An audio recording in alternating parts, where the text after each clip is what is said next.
If you're writing in genres like fantasy, science fiction, lit RPG, horror, it's inevitable that some world building is going to be necessary as part of your process. After all, if you're taking readers to places where the normal rules of reality don't apply, then readers need context and an explanation as to how these worlds work. That could be a magic system, that could be different species and cultures, that could be the layout of different planets. There's lots of different elements of world building that go into creating those kinds of stories. I love that. It's one of my favorite parts of the process. And when I was working on my own debut novel, I found myself frequently going to three different approaches to world building and designing those universes. So, in this video, I wanted to walk folks through the three primary tactics I have for world building. They can be used at any point in the process. This is not a pick one and stick with it. You can jump between all three. Sometimes the nature of what you're trying to build is going to inform which one of these processes is going to work best for you. So, approach number one is the high concept or top down world building. For example, in my novel, I have a world called Kimori. It is a world in which a Yggdrasil like world tree is populated by elves, and the tree grows upon a mountain sized anthill ruled by intelligent ants. The ants themselves are ruled by two ant queens. The elves and ants mostly do their own things, but they function as a single cooperative civilization. I also have a grand central hub for the entire multiverse known as the Nexus. This is a travel and trade hub for billions of realities across the multiverse. It's an artificial cube like structure hovering in the center of all creation, a permanent home to trillions of beings. It is so big that the world city of Coruscant in Star Wars would look like a parking lot in comparison. And it's all set up across the backdrop of an ancient war involving beings so powerful they might as well be gods to the point of view of the average person. And, how do they fit into all of this? And so when I'm fleshing out a high concept idea like the Nexus, my method is to just free form, start asking myself questions. I don't need to have all of the answers at the moment. Just why is this like that? Why is this like that? And write down lots of questions and then circle back and answer those questions. And those questions may spawn still more questions. The goal is to take that very high concept idea and take steps to start making it more specific and practical across different topics and subject areas. So, for example, some examples of questions I asked myself about a giant hub for the multiverse. Could a place as vast as the Nexus plausibly have a unified central government? And my answer to that was no, I don't think so. We're talking about billions, perhaps trillions of realities here. It would be far more vast and complex than all of humanity on planet Earth being united under one central government. Think about how hard that would be just for humanity to all come together like that. And we're just one planet and one species. Now multiply that across billions or trillions of realities and different species, different cultures, different values. There's no way there's going to be a unified central government for all of that. So I very quickly rejected the idea of a big single multiverse government. So if I'm not doing a big central government, then how would order be maintained in the Nexus? And so in asking that question, the solution I came up with was that the Nexus would be divided into sectors. Every sector would represent a few hundred to a few thousand realities. Every sector sets their own policy. So sectors act more like nations, with individual worlds being like states within that nation. And sectors set their own policies. They have their own trade agreements with other sectors. It's a more scattered and diverse system of governments. Do sectors talk to each other? Yes and no. Again, neighboring ones would, like the United States has a lot of relationships with Canada and Mexico because they're our immediate, neighbors. But sectors that are further away, there may be less contact with because I didn't like the idea of a central unified nexus internet either, where people could magically get the sum total of knowledge of all realities. I thought that would make things too convenient. So I thought, given the scale of the nexus, that knowledge is fragmentary. So those are examples of asking questions to examine the concept and take that high concept and then start really drilling down into the minutia of how is it actually going to work.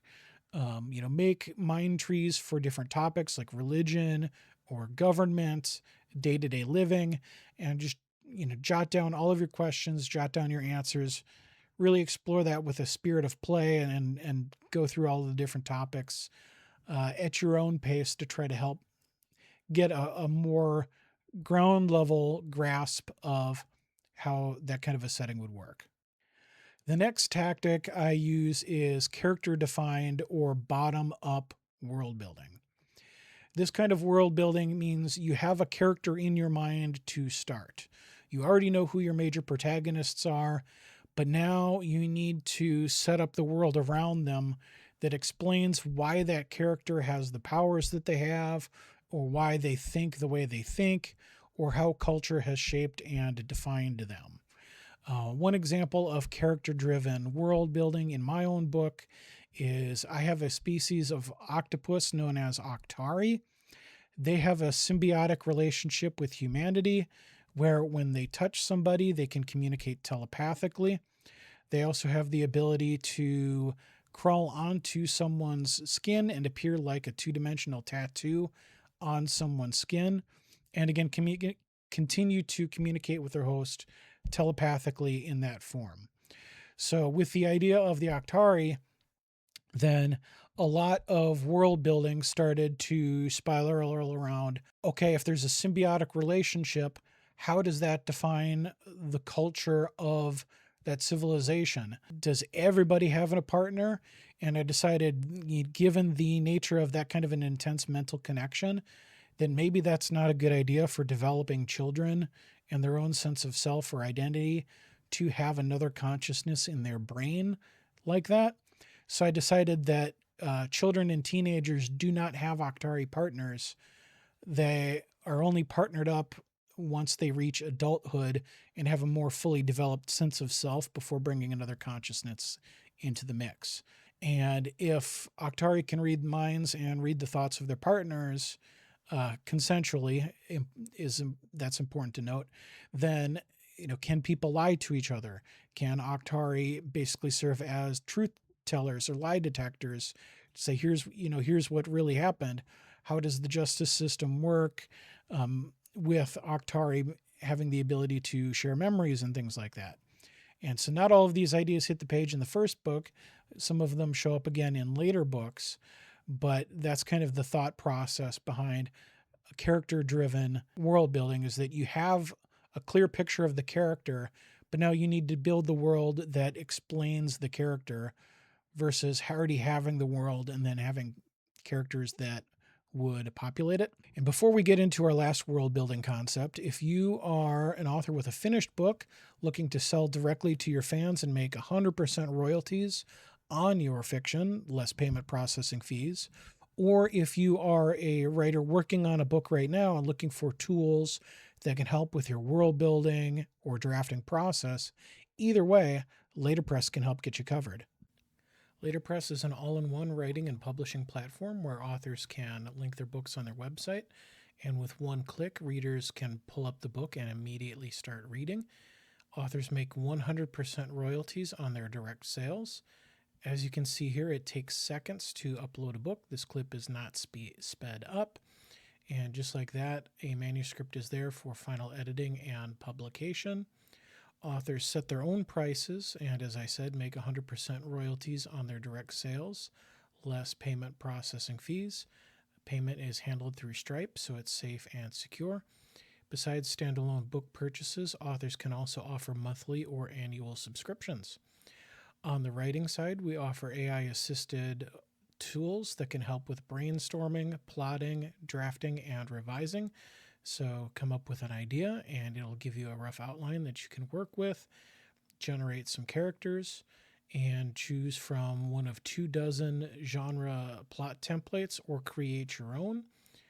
Once that has been fleshed out, then you have an entire working plot line to go with and can from there very quickly start generating scenes and writing rough drafts for chapters to get over staring at the blank page and much more quickly start diving into editing and revising a rough draft to bring your story to life. Try it for free at leaderpress.com. And the third approach to world building is what I call plot driven world building. This is the sort of thing where, as you are writing your story and you have a sense of direction as to where the story is going, you may realize that you want something to happen, but you don't necessarily have the world building in place yet to explain how it's possible or why it would happen. And so now some world building needs to be done to make sure that your idea fits within the lore of the universe and is contextualized. For example, one of the points of emphasis for me as I was writing Welcome to the Nexus was that I wanted to put my characters in situations where they would be as uncomfortable as possible. Situations would provide insights into their personalities and opportunities to forge the bonds that are the emotional heart of the series. Since my main characters are a pyromancer who can manipulate fire, a dryad who can manipulate plants, and an elven warrior queen who is exceptionally good at melee combat, I thought to myself, what kind of a situation could I put them in where all of their talents would seem useless at first glance? And my answer to that was a battle at sea. There's lots of water, so that you would think that might douse pyromancy or limit the effectiveness of flame. Out on the open water, there's going to be little or no plant life, so the utility of a dryad is not immediately obvious. And if you're talking ship combat against anything, then you're probably talking ranged combat, which is not a great melee fighter scenario. So all three of my characters at first blush would seem terribly equipped to a battle at sea. So the challenge to the characters and the challenge to myself was, I want to write a battle at sea. How do I make this work? What kind of situations could I come up with? Especially because I wanted Serena to meet Taco and Octari, form a relationship, and I needed a situation that would help establish their early bond. The answer I came up with from a world building perspective was the idea that the planet where Serena meets Taco, called Torbakal, is a land filled with oceans of extremely dangerous megafauna. Think giant sharks. Think the Leviathan was one of my creations. Think the Frankenstein's monster combination of a Hydra and a Kraken. Many heads on the front end, many tentacles on the back end, and that there would be a battle at sea against this monster to harvest resources that the monster has and to build an alliance and resources that our main heroes needed to propel the story forward. So those are kind of three different tactics to think about. Character driven, where you have a specific idea for your character, and now you're building the world to explain them. High concept, where you have your big grand idea, and now you're asking yourself a lot of questions to narrow it down to finer, more understandable ground level details.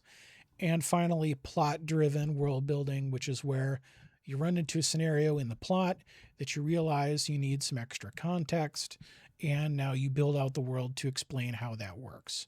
If you're doing plot driven world building, it is important to make sure that everything you come up with respects established continuity so far. If you are coming up with new rules or suddenly the rules of the world seem to change on a whim, readers can get very wise to that very quickly. They don't enjoy it if it seems like an author is always pulling a rabbit out of a hat to write themselves out of situations. So I am a big believer in what I call just-in-time world building, which is to not present details of the world and world building to readers until they're relevant, because readers don't want to slog through 10 pages of exposition and not have any of it be relevant until 100 pages later. So give it to people when you need it, but make sure that it stays consistent and that the rules of the game don't feel arbitrary or written whenever it's convenient, and that they do respect and make logical sense connecting to everything that's come before. So I hope that helps give you a starting point to think through your own world building process. If you've liked this video and you found it helpful, please consider giving us a like and a subscribe, and stay tuned for future writing and publishing tutorials, help videos, and other thoughts on writing and the publishing industry here from Later Press.